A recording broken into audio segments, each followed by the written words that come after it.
Welcome back to Breaking Brad. I'm here with my good friend Alex Gelfand. Thank you for having me. It's wonderful to be here. Of course, he is an expert in pharmacy. We're talking drug pricing and health insurance. These are some spicy topics. So thank you for being here. This episode is going to be sporty. I'm just going to call it that because this is drug pricing. This is not a topic that tends to induce a lot of warm, fuzzy feelings in people, including me, by the way, and we're not going to be shy on this one. I'm in pharma, so I see this from all sides of the coin. I see it from being the person who works on the drug, being the person who hopes to get it to patients.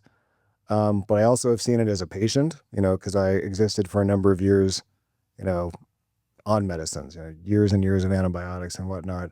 And I still have to take hormone replacement therapy to this day because of me getting septic.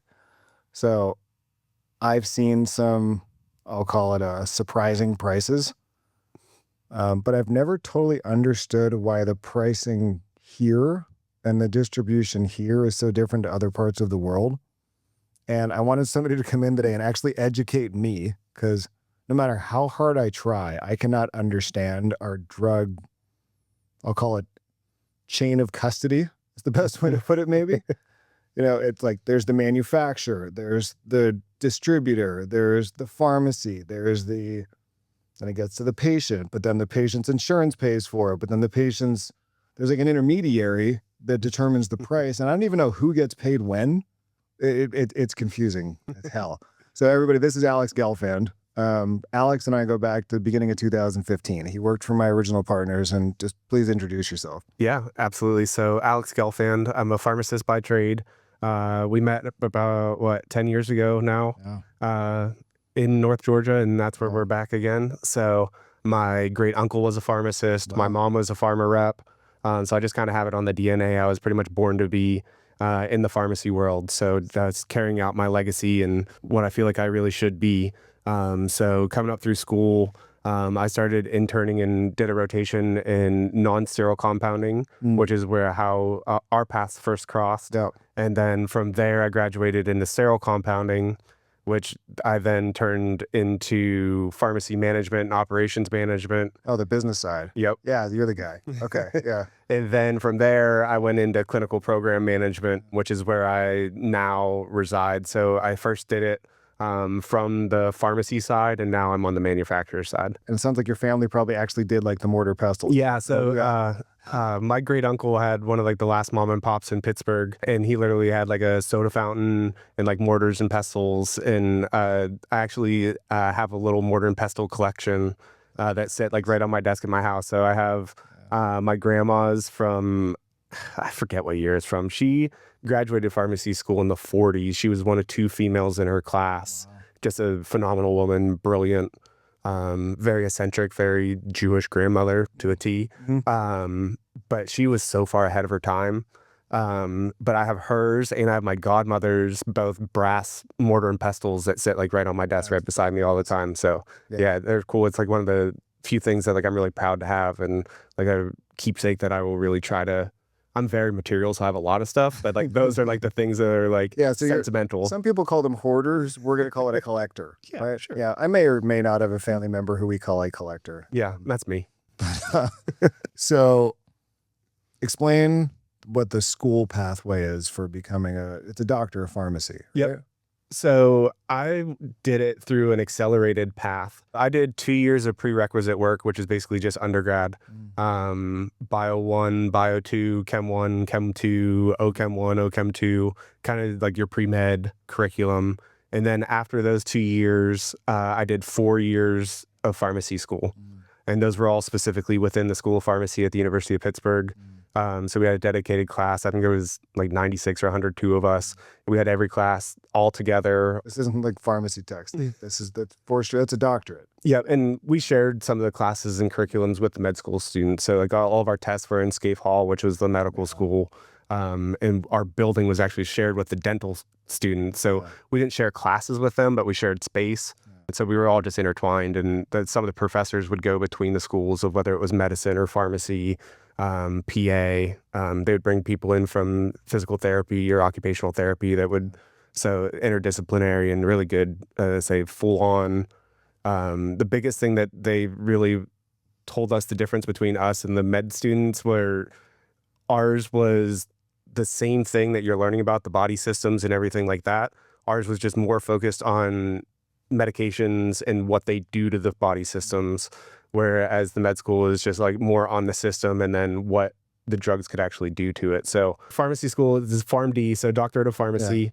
As I was getting into pharmacy school, I had a big debate with my mom about whether pharmacists were called doctors or not. And she was insistent that they were not. And I was like, no, it's a doctorate. Like, It's a doctorate. All of our professors are Dr. So-and-so. And then as we were on the graduation stage, the dean of the pharmacy school announced everybody as Dr. Gelfand or Dr. Burnham or everybody else. So I got to shove it in my mom's face. I'm like, yep, told you. I was right. I still to this day don't understand. We can forecast what we think a drug, might sell for on the market as compared to another drug that's on the market.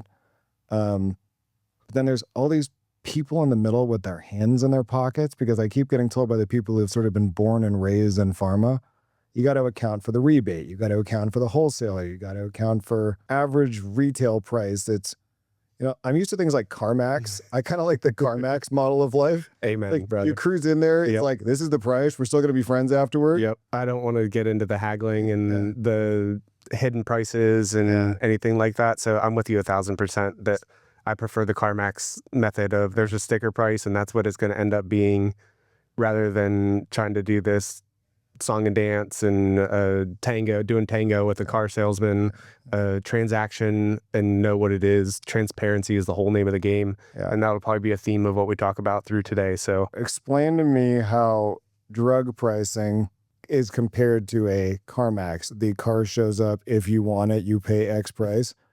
You go to the pharmacy and, hopefully your insurance covers it if you're lucky enough to have health insurance. It seems like there's sometimes on these things called gag orders when they're not actually even allowed to tell the patient what it would have cost without insurance, which we can probably get into at some point. But why are the prices behind the insurance, or for the people that don't have the insurance? Why are they the way they are, and who is making what along the way? Talk to me like I'm a third grader and explain the chain from me as a manufacturer to the patient picking it up at the pharmacy. I will try my best. Like you, as I say, I've had my hand in this pot for a long time, pretty much probably about half of my life. You're not supposed to easily find the answer of what it costs and where all the money goes. Yeah. And there's so many hands in the pot, it's hard to follow it all anyway. Yeah. So I think the best way I will try to describe it is, first, you're going to start off with the manufacturer. Okay, so that's somebody like me. Someone makes a drug, and let's just call it for, eczema, which is something we're working on right now. You have a drug coming out for eczema. You've put a lot of time, research, money into developing it, testing it, putting it through trials, getting it approved. You finally get through all of that. You're coming to market. You're going to set a drug price for how much this eczema product is going to cost. In the U.S., the manufacturer sets the price. At the start, yes. At the start. And you just said here, the manufacturer sets the price. So someday, if that eczema drug is approved, I will initially attempt to set that price that I hope it sells for. Right. But in Europe, they use these reference price lists.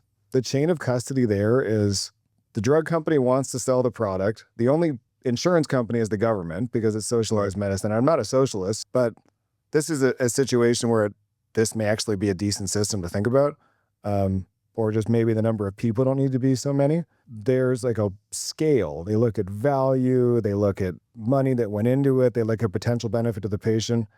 And there's like a universal agreement of what that drug should be worth. And then they give the drug company the CarMax treatment.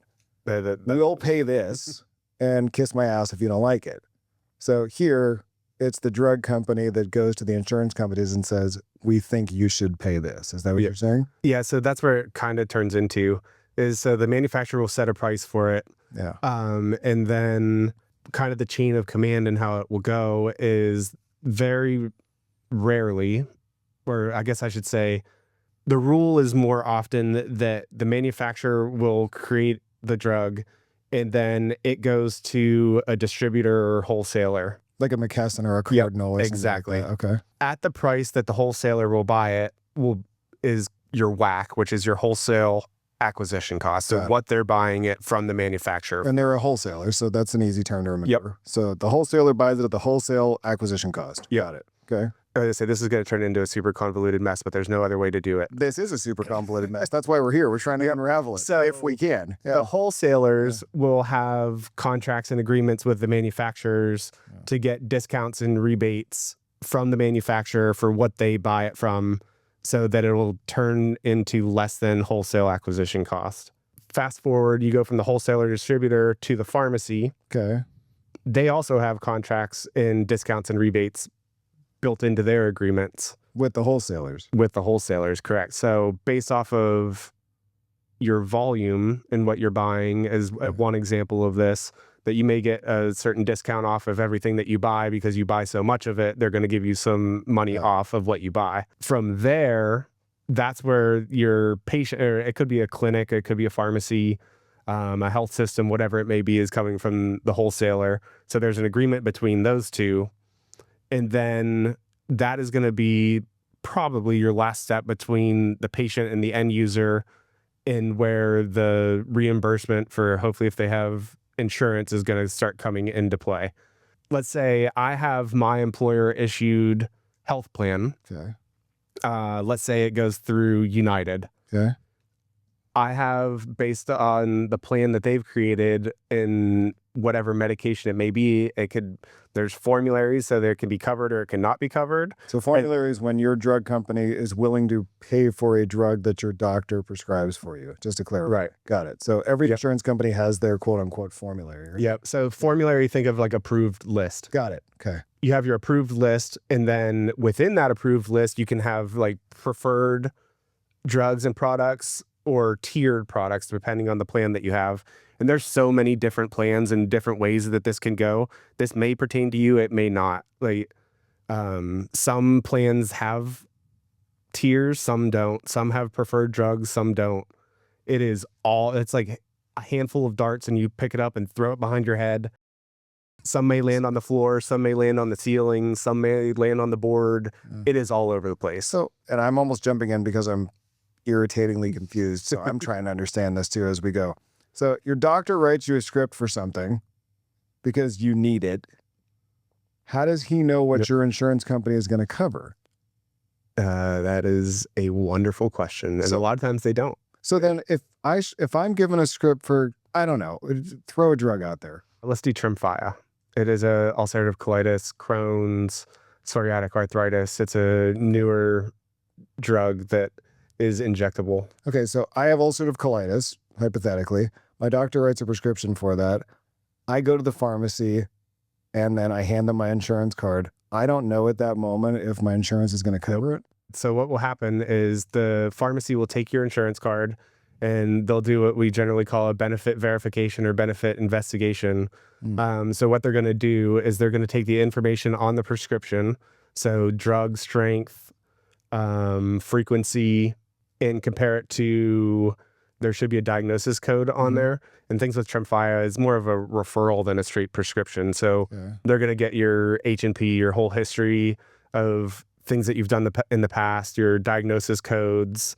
You get into ICD-10 codes, and you can also get into some billing codes. We can talk about all sorts of codes. There's J codes, there's A codes, J codes. Yeah. Okay. So what they're going to do is they're going to, now sometimes there's portals and online tools that you can do to check your benefits, or sometimes you have to pick up the phone and literally call to the insurance company, and they'll give them the information, your diagnosis code.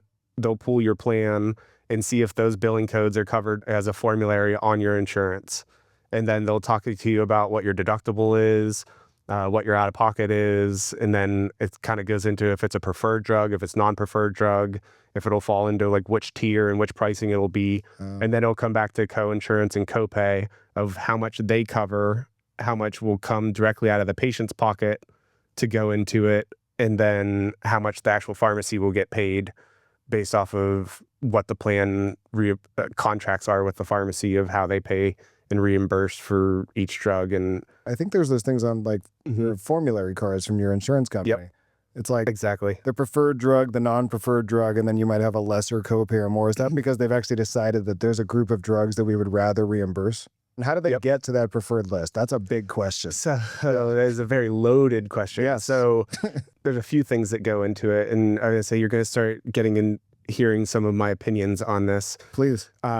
Because this is where the payers are starting to run the show and are practicing more medicine than the prescribers are, because they're dictating what's on formulary, what they're going to pay, and what's covered, and what the patients can get. So they're making these decisions based off of clinical outcomes and studies, data, but it's also cost efficiency. So they're looking into what is the cheapest way for them to pay for you to get drugs to treat whatever your condition is. Okay. So let's continue to use Tremfya. Okay, we're not picking on Tremfya. Yeah. We're using it as an example. I just want to throw that out there. Yeah, J&J has Remicade, which was the first one to come out for it. Then they had Stelara, and now Tremfya is their newest one. Kind of like the hot new area, these biologics, these injectables. They're expensive. They are very expensive. They're really great products. They work. Okay, yeah. In the insurance company and their preferred status and where they put Tremfya in your coverage is generally they will want a stepwise therapy. They don't want you to get diagnosed with colitis or Crohn's and you immediately start taking Tremfya. They want you to try something else and fail that at first. They want you to try something else cheaper and fail it before you can get to it. Sometimes they want you to try 2 or 3 things and fail it before you can get to what you want to get to. So as they're doing that benefit verification and investigation, part of that is going to be looking into your history of what drugs have you tried, when were you diagnosed, what's worked, what hasn't. If it hasn't worked, why didn't it work? So you have to prove to them pretty much that it's not because you didn't take it or that you didn't want it to work. It was that you were on it for this amount of time, your symptoms weren't better, and they have like the actual history in the notes from their prescriber that show that you tried it and it's not working. They asked the doctor to send in literally your notes to prove that you have tried things. Based upon your insurance is what you're telling me. The doctor can't just say, this is the best drug, because the insurance company might say, sorry, you've got to try something theoretically worse and cheaper. Yep. That is not we'll call it patient-focused. It is market-focused. Nope. Yeah. So it is very financially driven. There is clinical evidence behind it. So that's what they will use as their crutch, but it is a very dollar-driven conversation and stepwise therapy so that they will have the most cheapest, cost-efficient method to get you treated. The patient picks up the drug at the pharmacy. They present their insurance card. Let's just say they failed step 1, step 2, and they're all of a sudden now on to one of these expensive biologics, which you say have efficacy. But the trade-off is that they're costly, so you might have to fail something else to get it. They pay a copay. We'll call it $20, just as an easy number. Does the insurance company then pay the pharmacy?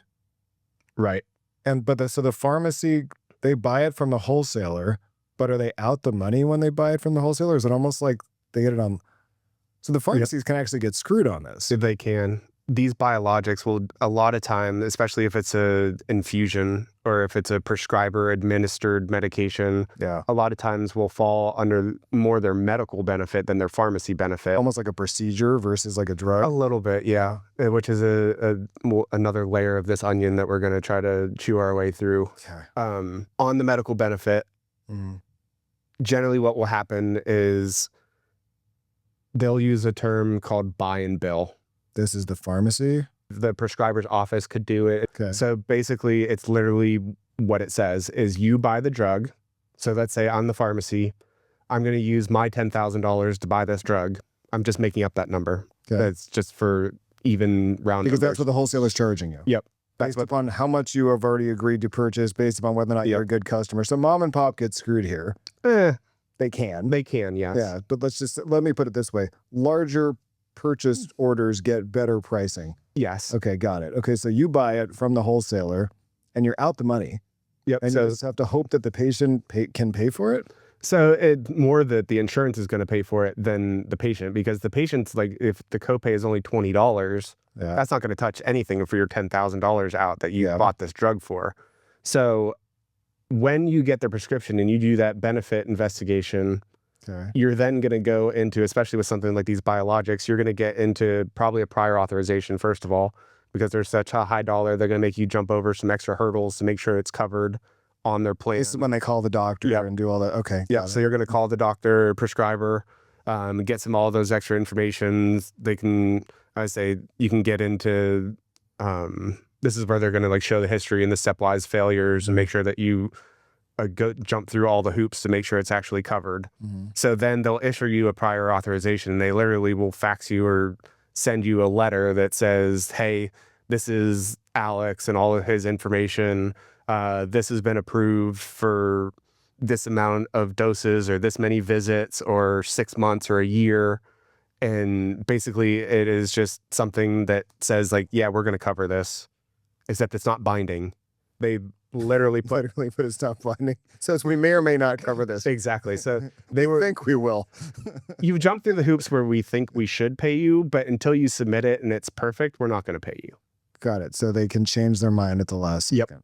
So literally on a prior authorization, it'll say this is not a guarantee that you will get paid. This is to the pharmacy. So Yes. it's like you can give this to the patient, but you're still at risk until you get the check. Right. So once you get the prior authorization, generally that'll be their go ahead that they can move forward, and they'll have a financial discussion with the patient that said, hey, we talked to the insurance that now we have that they're showing that this is covered. This is your out-of-pocket information. So in your example is $20. They'll make sure that they're agreeable to pay that. Okay. So then they'll come in, get the medication, whether it's an injection, infusion, tablets, whatever it may be. Bottle of orange pills. Got Yep. it. Yeah. They hand over the $20 as they're getting it. The pharmacy will take that $20, and then after they get their drug and therapy, they will submit the claim to the payer that says, hey, Brad came in. This is what we gave him. We gave him 600 milligrams and 6 mLs. Yeah. We administered it as a gluteal IM injection. As you submit all that evidence that you actually did it, you submit the claim to get paid. And then you'll show what you bought it for. And then generally it takes about a month. They will send you a check for a reimbursement for what they think that they should pay you. And there's times where if you don't do it perfectly, or if you didn't set up your prior authorization perfectly, or the paperwork is not perfect, then they don't necessarily have to pay you. So they're looking for ways to get out. And then they'll do audits and come back, and even if they pay you on the front end, they'll come back and try to search and find for things that you may have done wrong. I remember you talking about Yes. So the insurance companies would show up and basically do paperwork, searches. Yep. So they would literally pull our scripts and our notes and just try to find any claims of theirs that weren't perfect. And if they find one, let's say if they pulled 10 scripts and one was off just by like a tiniest little bit, they can recoup, like, depending on what your contract is, they could recoup 10% of all your claims that they've done. They can grab more. They can take so much from you, and like way after the fact. We've had audits that are like well over after a year or two of whenever we dispensed medication or administered an infusion. It's kind of nuts, really. So they're looking for ways to get out of. Exactly. It's like, this is an extreme example and it's hyperbole, but let's say you have fire insurance on your home. Yeah. But it covers electrical fires or whatever else, but the volcano erupted and literally burnt your house down. It's like, well, They didn't have volcano coverage. You didn't have volcano coverage. And it's like, All right, public service announcements, everybody. If you live in a high fire zone, make sure you have volcano coverage. yeah. And I was going to say, that's not a real life example. I don't know if that's actually a thing, but it is tedious and like ridiculous things like that they will try to find any way to not pay it and to follow through on their end. And it's a month-long process and you can't get that drug back. So later in the episode, I'm going to try to get to that bouncing ball, that chain of custody: manufacturer, wholesaler, pharmacy, patient. Patient may or may not get it paid by insurance if you may have failed one or two more. But when I hear this stuff about insurance and how they don't want to do things, I mean, we're paying monthly for insurance, or our employers are paying monthly for insurance. Right. it makes you feel warm and fuzzy to have insurance. I feel warm and fuzzy to have health insurance, but it's starting to make me feel like maybe they're not necessarily as warm and fuzzy toward me. I have biased, opinionated views on it. Okay.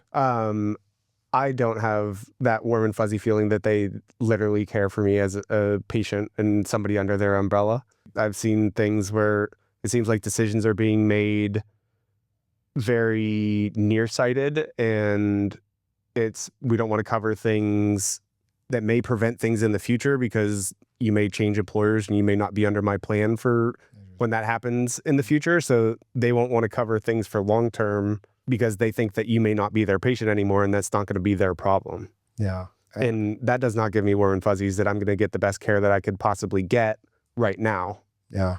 Because if I get the best care that I could get possibly right now, I might not have a problem in the future. Yeah. I could fix it now, but they don't want to do it because that's not going to be their problem. I am so grateful I have health insurance. I'm one of the lucky few who has it. And because I had, it's public that I went through sepsis and 21 surgeries, I'm afraid to ever give up my personal policy. Yeah. It's on Google that I went through some serious health stuff. Yeah. But so pre-existing condition is out there. It makes you understand why people in places like Australia and some European countries, I've heard a lot of people complain about certain countries like Canada and it takes me 6 months to get an MRI. I've heard before or something like that. But I have heard, I have family members that live in Australia and they love the health system out there. Said the care is amazing. They never have to worry that they're going to get taken care of. They're always going to get the best, whatever they need. And I'm starting to understand why they're so happy about that when it's so hard here, especially when you're paying for it. It's not just being taken out of your paycheck. Right. If I can't get the best care I need, if it doesn't fit the economic model of the person who I'm paying to cover my care, then there might be time for a second look at that. Okay, so back to drug pricing, because we could spend a lot of time on insurance. And it's obviously a very hot topic given the mood of the country right now about health insurance. Actually, it's just done as an anecdote. I looked at the Gallup poll. Every year they do public opinion surveys of all the different industries. It's 25 industries, everything from airline to, food service to lawyers to politicians to accounting. And you know who in 2024 was on the bottom of that list? Health insurers? Pharma. Actually, we're talking below lawyers and politicians and out there. And even the lawyers and politicians out there are saying whoa, that's low. We've talked now about whether or not you're going to get covered when you pick up your drug. And coverage means the insurance company is going to pay back the pharmacy for the money that they outlaid for that drug that they bought from the wholesaler, that they are still not bound to pay until the moment that you submit it. And even a year later, they can go back and say, you didn't cross your T or dot your I correctly. Right. They can take that money back. But how do they end up at the number that your pharmacy paid to the wholesaler, that paid to the baker, that paid to the, muffin man, that paid to Alice in Wonderland? How do they get that number? Yeah. So generally it's part of the contracts with the payers, with the pharmacy or the clinic or the health system, that they will be reimbursed on a certain value. Okay. It can be a bunch of different things. Kind of the government Medicare system is generally, I think it's WAC plus 6% is so generally WAC considered. is what the wholesaler pays the drug company plus 6%. So it's WAC plus. Okay, yeah, got it. Say the very simplified version. I like simple. Yeah. Oh, okay. But there's many different roads you can go down, and it can get different. Okay. You can get into, there's ones that are ASP, which is average sales price, and then it can be plus or minus. So you're saying the government one, the Medicare, is simpler to work with than the private companies? It can be, yeah. Okay, so I feel like every answer today is it depends when it comes to insurance. I was going to say, there's so many different rules and exceptions, and there's so many different answers. But for the simplified answer, in this very specific case, generally the government Medicare one is more straightforward and simple than the commercial, private paying. Okay, so going back to where we were before, which is that the manufacturers in the U.S., in theory, set the price of what they think the drug should sell to the wholesaler for. And then there's a series of sort of traditional percentages going forward. So the wholesaler pays the manufacturer, we'll just call it $100 for a round number. Then the wholesaler sells it to the pharmacy for traditionally how much? It's not much of a margin for the wholesaler traditionally, right? Not too much, no. Like 1 to 3%, something like that. So these McKessons, these AmerisourceBergens, these Cardinals, they're more of a volume. Absolutely. Got it. And then there still might even be, rebates and stuff like that in there. And some people are getting better pricing than others. So everybody sort of has a different contract, you could say, with these people.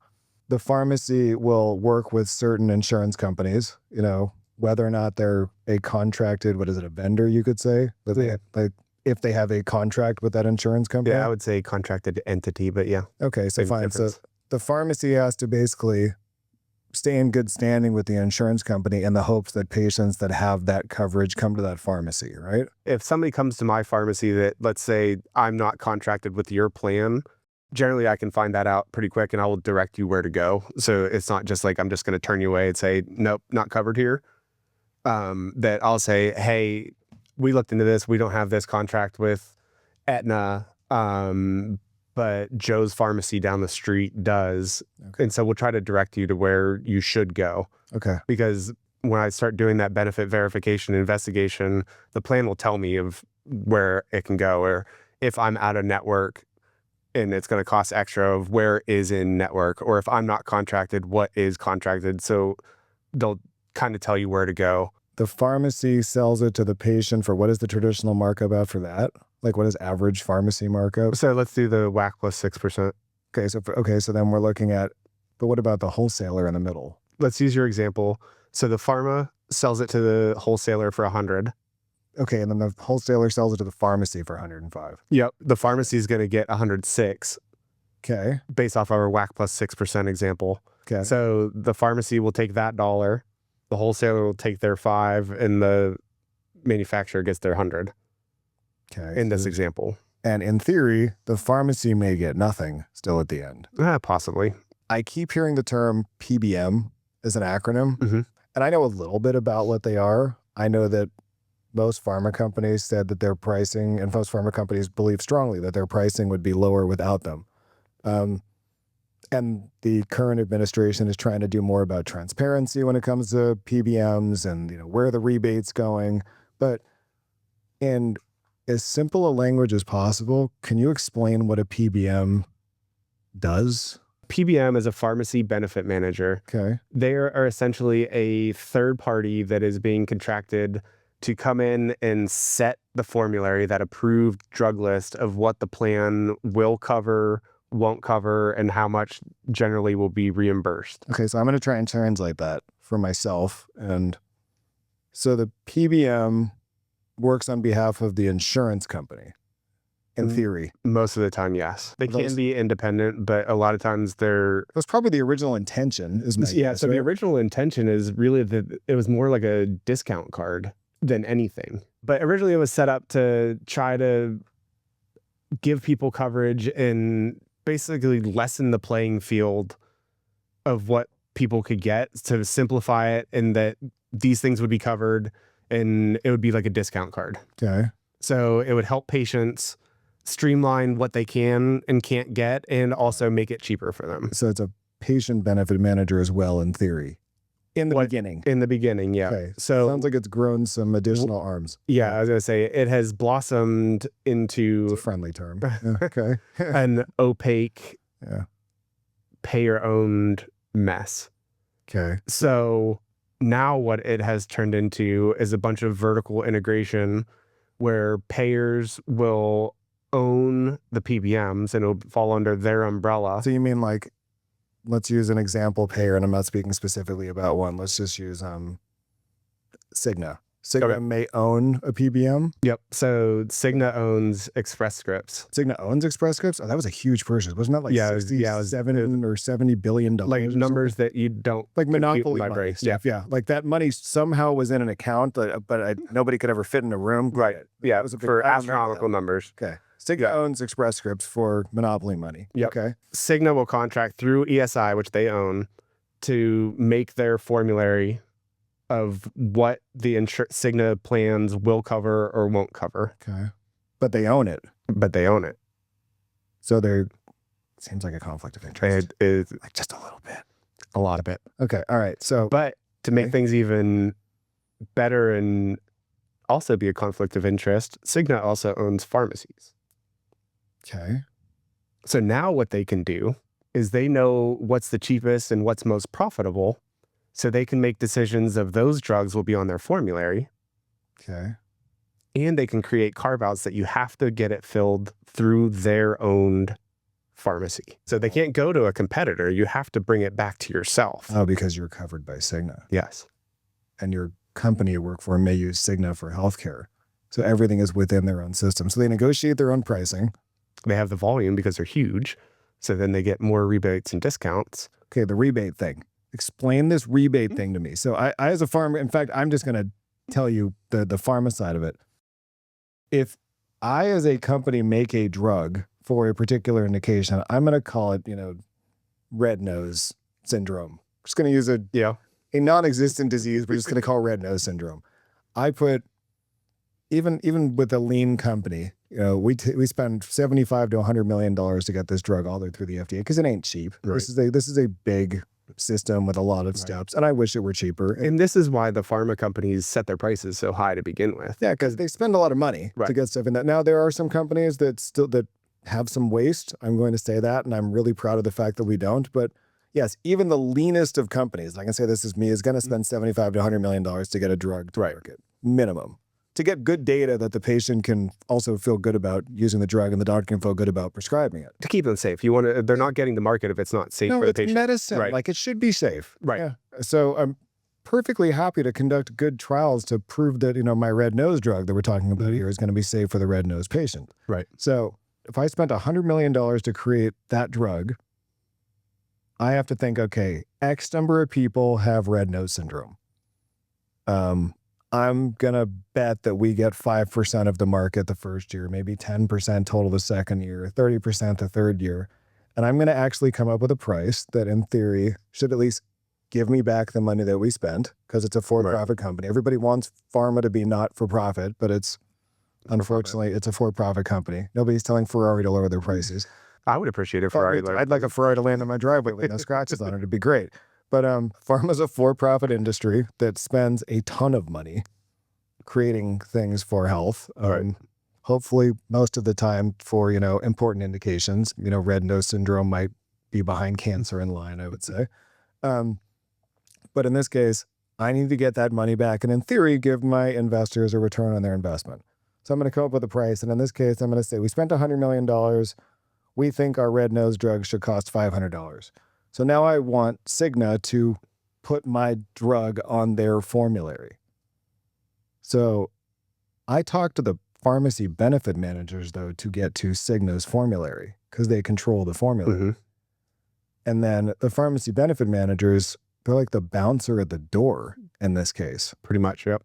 So they say, if you want to be on Cigna's formulary and inside of all of Cigna's pharmacies, and again, I'm not picking on Cigna, this is just an example here. You want to be inside of all of Cigna's pharmacies, available to all of Cigna's patients, and there's a big chunk of them that may have red nose. Maybe they all live in the cold. I don't know why I'm stuck on this red nose syndrome, but it's very funny in my head for some reason. So I'm just going to keep going with it. So you want to be inside of our system, you've got to, give us a little something, something on the rebate side. Yeah, so they might ask for 2%, 3%, 5%, It's more like 50% average. The data shows. Yeah, it can be a lot. So, and I guess that must come out at the end. It's like, so whatever is being paid, we want to be able to, and then if they own everything, it's like they're just holding on to the money. They're not necessarily getting paid it, so it just stays in their pocket. Kind of, yeah. Basically, for what it's worth, people need to know that in order for a company like mine to get to patients that are covered by Blue Shield, patients that are covered by Cigna, patients that are covered by United, patients that are covered by Aetna, we actually have to pay the bouncer at the door. Exactly. And it's usually on average I've seen 84% on some very expensive drugs out there, which means, unfortunately, when I've done that forecast at the beginning for the number of people that are going to have to, or that are going to hopefully use this drug to help themselves, I have to think, well, I've also got to pay the bouncer 50%. Right. So now you're going to make your prices go up. You're going to double them in theory. And in some cases, it's more than that with some of these quote unquote rebates. So it seems like a really quick way to get rid of half of drug pricing is to maybe cut out the middleman. I mean, you're preaching to choir here. Okay, so, and now you're saying that the middlemen are owned by the insurance company. I mean, I don't even want to talk about like what feels like a monopoly. It's pretty much what it is. And it's the vertical integration is they own every step of the process. And then it is like basically it's like a positive feedback loop unto themselves, is that they're pulling money out of each step that comes back to themselves. So it's an incestuous relationship. Okay. That I would say, first of all, I mean, these insurance companies, the payers are huge and they're making huge amounts of money. Mm-hmm. And then they're paying the PBM, which they also own, a contracted rate for them to create their formulary and what they will pay for and what they won't pay for, which is a very strategic decision of Clever. right. And then they also own the pharmacy. So any of the profit that comes through at the end of the road, they're also getting a profit there. So every step of the way funnels back through. So it's kind of like, I was going to say, I'm pretty sure it's Andrew Carnegie's like vertical integration in his steel process. He owned every step of the way. He owned the mines, Mm-hmm. he owned the factories, he owned everything the whole way up.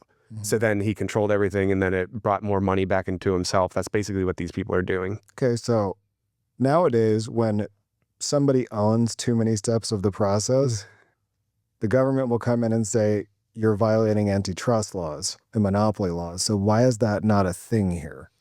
It's a great question that I wish I had an answer to, and I wish that they would step up and do that, because there's finally just starting to be, I think, enough public Awareness. awareness. I think all the acronyms get confusing. Well, and this process, I don't understand it. I'm in pharma. You don't understand it. You're a pharmacist. Like, how do we expect the public? Yeah. I understand the public can be upset about drug pricing being so high, but listen, this is one of the reasons why I did this show, is that I feel like I'm trying to demystify some of these things. But even in this situation, no matter how much I've been in, and this is 10 years in this industry, I don't get it. Yeah. And as I say, if you don't get it, imagine what John Q. Public. He shouldn't have to get it. Well, he also shouldn't have to be thinking about these No, things. you're absolutely right. They shouldn't. But because it's so convoluted and so confusing, they don't even try to take the first step in understanding it. And basically, they're just at the mercy of what I will point to the payers and the PBMs, who I feel like are in the main control of the whole process, are doing. And they don't understand it. They don't have any control in it whatsoever. Really, I would say generally, unless they have a government sponsored plan, they're getting their plan through work. They don't have much of a choice. Yeah. And they're grateful to have it. Right. And it's like, you can't live without it. No. So You can, but then you can't afford the drugs. I was going to say, one thing happens and you're going to be completely bankrupt, and then you're going to have collectors following you everywhere you go. Your credit scores are going to fall. So they don't really have any other option, and there's no real path for them to understand it. So they don't even try. And so like this whole process goes on behind closed doors. And then I would say, even when you have people like you and I who are in this business for an extended period of time and are exposed to it all the time, and we still don't fully understand it. I don't know what goes on behind the doors. Yeah. And if there's somebody out there from a PBM that wants to come in and explain it to me, like, please, it is an open, well-intentioned invite. Like, explain to me, how this works, but I'm looking at an open seat, thinking, PBM person, please come in. And Alex, would you come back for that? Oh, absolutely. Oh, yeah, I love that. Express Scripts, Caremark, like, come on in, tell us your side. But now, when I think of the term rebate, I think of the old mail-in rebate coupon. So the pharma company has to give the PBM the rebate, pharmacy benefit manager, to get on the insurance company's drug list. There's different methods that they do it, and some will be at like a certain cadence, and it's just going to be when you get to the negotiating table. Yeah, it's a power and how good you are at creating a deal. Okay. And so it may be that your rebate or discount, it could be volume based, it could be merit based, it could be a number of different things. And then I would say sometimes you'll get it up front. It'll be while you're buying it at a certain, let's say you performed this well in Q4, so Q1 your price will be this. It might be that if you buy a certain amount in Q1, we'll give you a check back at the end of Q2 for what you did in Q1. It may be 60 days, it may be 90 days, it could be 120 days later. But this check back, this rebate, who's getting the rebate? Sometimes it's the wholesalers from the manufacturer will get a rebate back. Sometimes it's the pharmacy or the health system or the clinics from the wholesalers. Okay. It can go a myriad of different ways. Is it also keep by the PBM? Or I would say it can be the PBM getting it from the manufacturer or the wholesaler. It can go a few different directions, and I'm not privy to all of it. I'm sure there's other scenarios. Think that's one of the biggest issues right now, is that we have a system that is so confusing to understand and no visibility into it. Yeah, there's no transparency, and that's the biggest thing to it, really, is that you can't just look into it and see what's going on. Or if you talk to somebody, they don't have to tell you what's going on. So I have an example of what's going on right now. It's a small regional payer going from 24 into 25. The payer made a decision that a specific drug was going to go from pharmacy benefit to medical benefit. Okay. Which is okay. Meaning it was going to be done in the offices. For lack of a better term. It was covered by and under a different part of the insurance base. A different part of the insurance, that's right. Got it. All right. So in that, they have a carve out that it can only go to a few different specialty pharmacies. Okay. But when they moved it from pharmacy to medical, so pharmacy benefit is going to be more like a real-time adjudication. So what we talked about earlier in like that example of buy and bill, where you buy the drug and then you submit the claim and then you wait for them to pay it back. That's more the medical benefit pathway. The pharmacy benefit is more of a real-time adjudication. So if you go into the Walgreens on the corner, when you give them their insurance card, they're going to type in your BIN, PCN, ID number, group number. Those numbers on on your card. Exactly. Okay. When they put your prescription in through the system and they hit adjudicate, which is a fancy word for send in a claim. So it'll say, hey, this is approved. This is what your cost is. This is what your reimbursement is. This is what your copay is, all real time. And then the pharmacy tech will bring you your little bag and say, hey, this is $5. What's your date of birth? So that's much more real time. They can still do audits and pull scripts and try to recoup money like we talked about. Yeah. But it's a much less ambiguous process than what the medical benefit is, with like submitting invoices and claims and getting paid 30 days later and that sort of thing. So it's much more black and white than what we talked about earlier. Okay. So with that, in my example, they changed it from pharmacy to medical. So they made it more gray and the longer process. They started giving out prior authorizations that we talked about. So you had to jump over the hurdles to get this drug covered. And then they gave the first dose. The second dose comes due before the payment for the first one comes in. Oh. So now they give a second dose, and now the payer says, hey, we're not paying you for that. Seriously? So now you're 2 doses in before you even knew that you weren't getting paid for the first. It's probably not a cheap drug either. It is not a cheap drug. Medical clinic. Okay. So that pharmacy is now going to stop dispensing and administering the medication because they're not getting paid for it. And then the patient suffers. The patient is the person who suffers because there was no transparency of, they just said that they were moving it from pharmacy to medical benefit. They didn't say why. But they didn't say why, but they didn't say that that pharmacy was now not in network anymore. Oh. But now what they say are in network are the same ones that they're not paying. So now we have patients who are out there not getting their medication covered, and the pharmacy won't dispense it because they're not getting paid. And they don't know where to send it. And the payer's not giving the answers of where they can go to get it, even though they're already established on therapy. They're just saying we're not paying it. Yeah, they're just like, hey, we're not going to pay it. And you can fight us about it all you want, but that's going to take months, if not years. And meanwhile, this patient is established on therapy and now is having to figure out something else. Yeah. And they don't know where to go, or they don't know what's going on. That's cruel. Yeah. And then some of the answers that you get are they tell you to go back to the pharmacies that we know aren't paying. And it's like, well, I can't send them there. The payer says that? Yeah. So when they do that benefit investigation, it's saying send it to this specialty pharmacy, even though they're the ones that just said, hey, we're not getting paid. We're not dispensing it. So they're sending you on a scavenger hunt that they almost know has no prizes along the way. Right. So then it's like, well, what do we do? Because the pharmacy is the one out thousands of dollars because they gave 2 doses that they're not getting paid on. The patient has an established therapy that was working for them, but now no way to get it, and they don't know where to go. Yeah. And everybody, the manufacturer, the pharmacy, and the patient are asking them like, hey, what is going on? Why is this not covered? Where can I get it covered? And they won't answer it. You ever had to look a patient in the face and say, right, I can't give you this therapy?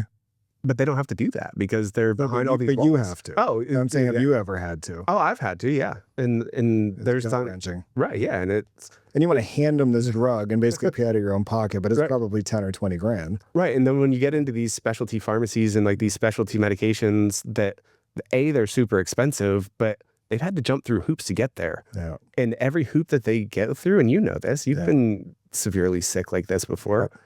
Those steps aren't easy. No. And failing medications, like you are sick and sometimes sick as a dog. Yeah. And let's say like if we're talking about UC, Crohn's, like those patients, like their quality of life sucks. Like, oh, they can barely eat dinner. They cannot go out to eat because they don't know how much time they have to get to a bathroom or when it's going to hit. Well, they make those commercials funny, but it's not. Yeah, it's not funny. Back to the subject. Yep. Sorry. So company has to pad the price to pay the bouncer at the door, which we'll name the PBM, in order to get into that insurance company's preferred price list, in order to get into the pharmacy that sometimes is owned by the insurance company. But even in the case that it's not, you still have to, the insurance company still has to be contracted with that pharmacy to pay them for drugs. Right. And then by the time the patient gets it, all of these hands have been in the pocket. And then we wonder why drug prices are so high. Right. So I don't want to be overly simple, but also one of my favorite quote masters was Albert Einstein. He had a quote like, sometimes the simplest answer is the right one. Pretty sure it was a quote like that. But I certainly agree with that. Straightest point the easiest way between 2 points is a straight line. Yep. I will say all lines are straight. Punch the bouncer. Like we don't need the bouncer. Like I can contract with an insurance company on my own. I could buy a car on my own. You were talking about Ticketmaster before. Talking about Ticketmaster. On my way here, I was thinking about trying to think of an example that may resonate with the public a little bit more. And I would say we've talked about live music and going to concerts is something that each of us both like. And I would say the first and the best example I have is probably the Taylor Swift ticket wars that went on. Oh, that was bananas. It's outrageous. And unfortunately, I'm a Swiftie and I'm a victim of that whole fiasco. She's a great artist. Oh, I love her. But it's kind of like when you go to Disneyland nowadays. You shouldn't have to mortgage your house to go to Disneyland and take your kids. Like, and I'm sure it pisses Taylor Swift off. I'm sure too, because her fans are like her life. Anyway, sorry, Ticketmaster. So Ticketmaster. I'm going to compare Ticketmaster to the PBMs. Okay. Basically, they're offering a service that's not tangible, but they are controlling the whole system and the pricing around everything and taking money out of the pot. So you have the artist who's providing the actual service. So they're like the manufacturer. This is their take home. This is what they get. Okay. There's a certain number of tickets that go out. Ticketmaster owns that whole process and basically has a monopoly on the ticket market. There's a few other small players in the game, but not really. Nobody talks about them. Right. Yeah. So they have a full-on monopoly on that. And then they pay the promoters and the venues to get their fix. But now tickets come on sale. Okay. There's no transparency. You don't know how much those tickets are going to cost until you're sitting in a queue and tickets go on sale at 10 a.m. You're at a venue, let's say, for ease, has 10,000 seats. Okay. These tickets will go on sale at 10 a.m., but you don't know how much they're going to cost, how many are going to be available, or where they're going to be. They put you into a queue, and they tell you, like sitting there waiting, like sitting on your computer, like hitting refresh, hitting refresh, refresh. Commercial, open, open. Yeah. Okay. And they put you in a queue. They tell you how many people are in line. And then now they use dynamic pricing. So they're not telling you what the tickets cost up front. Yeah. they're not telling you how many tickets of the full capacity they're going to release. And the more people that are in line, they're increasing the prices as people are trying to buy tickets. So isn't that price gouging? Absolutely is. There's no consumer protection there. Okay. And where I'm going to compare this back to PBMs and payers is Ticketmaster also owns some of the resale sites and some of the venues, don't they? And they have, I think they own venues. I think they do own venues, or they at least have huge contracts into the venues. Okay. Yeah. So now what they're doing is, so you're also very well aware, they have huge service fees. So your ticket may be $100, Yeah. but now you have 40% fees on top of it. So now that ticket's $140. Yeah. Except there's 100 people in line, or 100,000 people in line. So that $100 ticket is now a $500 ticket. And what they will also do is they create basically FOMO. They don't release all the tickets. So they will put them so they look like they're sold out. Yeah. And then they have their own payers. And there's a lot of speculation that they have basically bots that are buying these tickets faster than you can click, that they're buying their own tickets and then reselling them in the secondary market so that they capture a bigger number. And they get multiple fees. So they get the fees on the first ticket sale that comes back to themselves and doesn't go back to the artist. And then they get more fees when that secondary market goes up.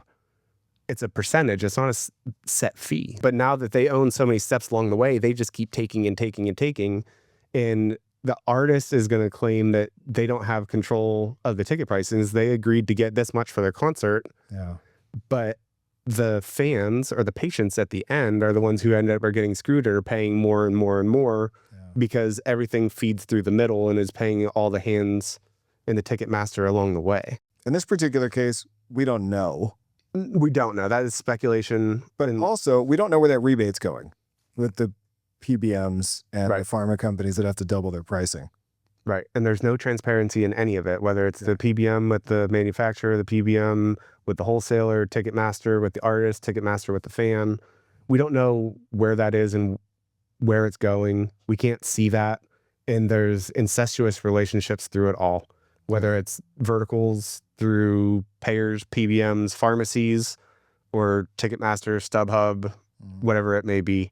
And one of the most indicting things I can tell you right now, there is 39 state attorney generals who have publicly stated that there should be legislature that should not allow a PBM to own a pharmacy. So they're anti-monopoly. Right. That is nearly 80% of state attorney generals saying that this should not be a thing. And those are blue and red states. Like that is California's. I recall, now that I think about it, I saw that list. And I recall that the states that were taking active reform, I remember seeing like Arkansas and California. Yep. You know, red, blue. You know, so this is a bipartisan thing. Yeah. If you can get bipartisan agreement in today's American culture, that just screams something is wrong. Yeah. It was a very accurate statement. I don't think I could get 80% of politicians to agree that Jeffrey Epstein was a bad person. I think I can get 80% of politicians who agree the sky is blue. Yeah, at this point. But 78% of them said this shouldn't be a thing.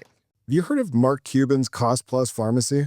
A little bit. I'm a big Cubes fan. Me too. He's a Pittsburgher and a Yinzer, so he's also he's great. He's a awesome. smart guy too. Brilliant. Oh yeah. Yeah. So talking about smart people, but he also really doesn't like PBMs. In fact, I remember reading a quote recently where he is doing this cost plus pharmacy. He doesn't need the money. Mark Cuban's going to be fine. He's going to be able to afford lunch and dinner. He's doing it purposely just to, we can bleep out the word, but you can, F the PBMs. Yep. He started a whole pharmacy called Mark Cuban's Cost Plus Pharmacy, very simple, self-explanatory name, where they just won't work with PBMs. And I think he's seeing price decreases of up to 90%. Yeah, it's amazing. He's done the field work for us. Look, he's run the experiment. We've gotten the outcome assessment. We know how the patient is doing at the end of the procedure. Yep. Nationalize this concept. He has created a system that has the end user as the primary recipient of the program. Yeah. Which is not what the current medical landscape in this country is. And it's still cost plus. The pharmacy has obviously got to make enough to stay open. Right. I mean, I have a feeling he'd probably lose money just to keep it open. He would. He's not a fan of PBMs, and like, you know, He would do it to prove point. you're invited, please. Like, I'm a fan, but it actually almost feels like a safer business model than that buy and bill thing you were talking about. It is, because he knows he's going to get cost plus. He doesn't have to go through the people in the middle. There's no, you know, overly vertically integrated buildings on top of houses, on tops of condos, on top of boats, on top of basements, you know, system where somebody owns the whole system, which I feel like a lot of companies have gotten in trouble for, you know, anti-monopolistic tendencies. I need to look into what his formulary is and what all drugs are part of his pharmacy system. I know he's trying to get them all. He's making it a pretty strong, you know, pursuit to cover as many drugs as possible just to circumvent the PBMs. If you want to lower drug prices overnight, the simplest solution here is to get rid of the bouncer. Yep. That's it. And it's going to take a while to unravel all of these other, I'll call it, anti-competition monopolistic tendencies. But that one step that I need to talk to somebody else, I need to talk to the bouncer at the door to get inside this club, I can do my own talking. Right. You know, let's all go the CarMax model. Let's all go the Mark Cuban's Pass Plus model.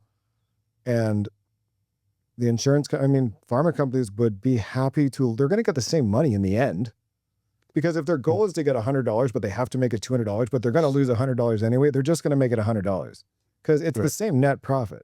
So I think I can speak for all of pharma when I say that we would lower our prices according to the rebate immediately because we're not keeping it.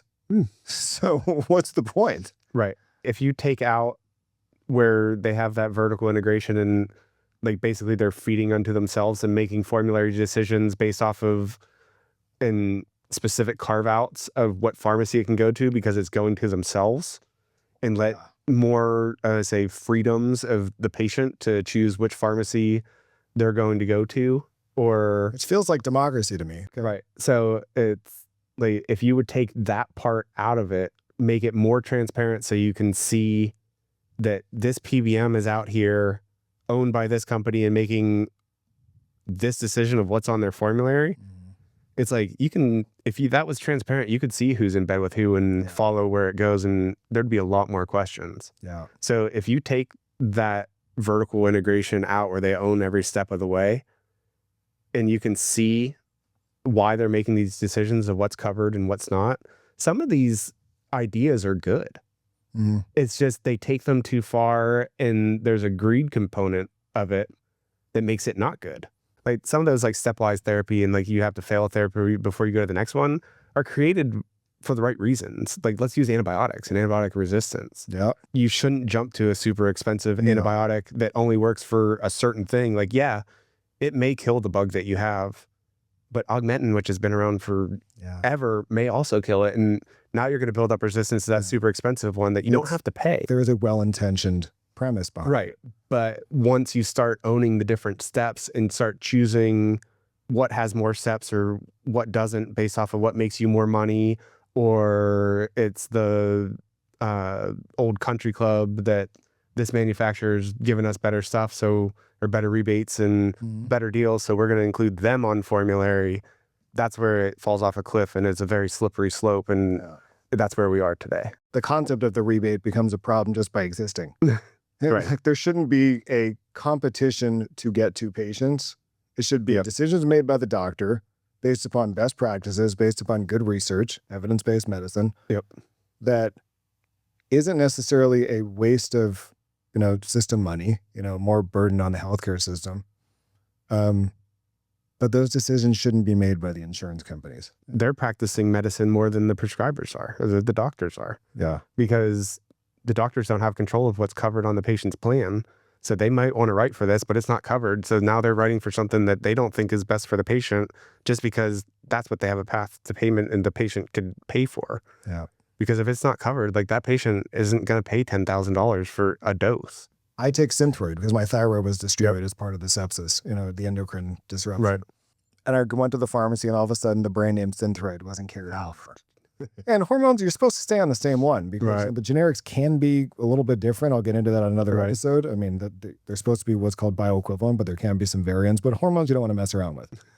And like, I didn't get warned before I showed up there. So it's not like I had a choice. All of a sudden I've got to take my generic levothyroxine instead of my brand name Synthroid. I've been on that stuff for a while. So nobody sent me notice. Nope. And that sucks. It sucks bad. Because I should be able to make that decision. Yep. Or my doctor should be able to make that decision.